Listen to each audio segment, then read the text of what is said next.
പതിറ്റാണ്ടായി വടക്കാഞ്ചേരിയുടെ കന്നഡ വ്യാപാര രംഗത്ത് വിശ്വസ്ത സേവന പാരമ്പര്യമുള്ള ജോൺസൺ കന്നഡ വ്യാപാരം ഇപ്പോൾ ആധുനിക രീതിയിൽ നവീകരിച്ച ഷോറൂമിൽ തിങ്കൾ വെള്ളി ദിവസങ്ങളിൽ രാവിലെ 10 മണി മുതൽ ഉച്ചയ്ക്ക് 1 മണി വരെ കണ്ണ് ഡോക്ടറുടെ പരിശോധന, ഡ്രൈവിംഗ് ലൈസൻസിനായുള്ള സർട്ടിഫിക്കറ്റുകൾ, വിദ്യാർത്ഥികൾക്ക് ആവശ്യമായ ആന്റി ഗ്ലെയർ ബ്ലൂ കട്ട് ലെൻസുകൾ കുറഞ്ഞ വിലയിൽ, ദിവസവും രാവിലെ 9 മണി മുതൽ രാത്രി 8 മണി വരെ ക്വാളിഫൈഡ് ഒപ്റ്റോമെട്രിസ്റ്റിന്റെ സേവനം, എല്ലാവിധ ബ്രാൻഡഡ് ഫ്രെയിമുകൾ, ലെൻസുകൾ എന്നിവ കുറഞ്ഞ നിരക്കിൽ.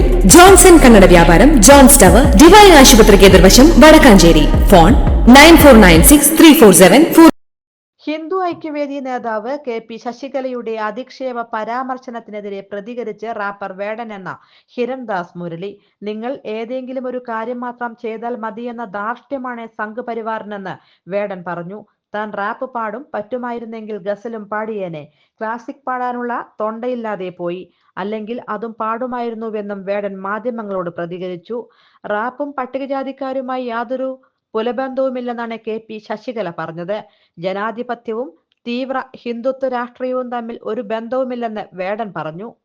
ജനാധിപത്യത്തിനൊപ്പം നിന്ന് ജനങ്ങളോട് സംവദിക്കുന്ന ആളാണ് താൻ.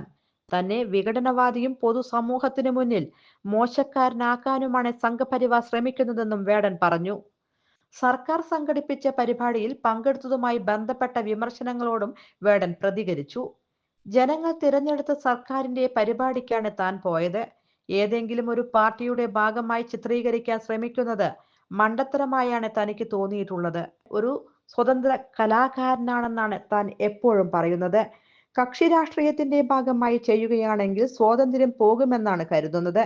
അതേസമയം തന്നെ എല്ലാ ജനാധിപത്യ മര്യാദകളും പാലിച്ച് ജനങ്ങൾ തിരഞ്ഞെടുത്ത സർക്കാരിനൊപ്പം നിൽക്കുക എന്നത് ഒരു പൗരൻ എന്ന നിലയിൽ തന്റെ കടമയാണ്. അതാണ് താൻ നിർവഹിച്ചതെന്നും വേടൻ പറഞ്ഞു. തന്നെ കാണുന്നവർക്കും കേൾക്കുന്നവർക്കും താൻ ആരാണെന്നറിയാം. അതുകൊണ്ട് തന്നെ ഭയമില്ല. ജനങ്ങൾ നൽകുന്ന പണം കൊണ്ടാണ് താൻ ജീവിക്കുന്നത്.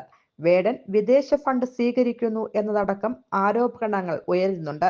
സർക്കാരിന്റെ രേഖയിൽ ഇല്ലാത്ത ഒരു രൂപ പോലും തന്റെ കൈവശമില്ലെന്നും വേടൻ വ്യക്തമാക്കി. News desk any time news. കൂടുതൽ വാർത്തകൾക്ക് ഞങ്ങളുടെ ചാനൽ സബ്സ്ക്രൈബ് ചെയ്യുക. ഫേസ്ബുക്ക് ഫോളോ അപ്പ് ചെയ്യുക. വാർത്തകൾ വേഗത്തിലറിയാൻ എനി ടൈം ന്യൂസ്.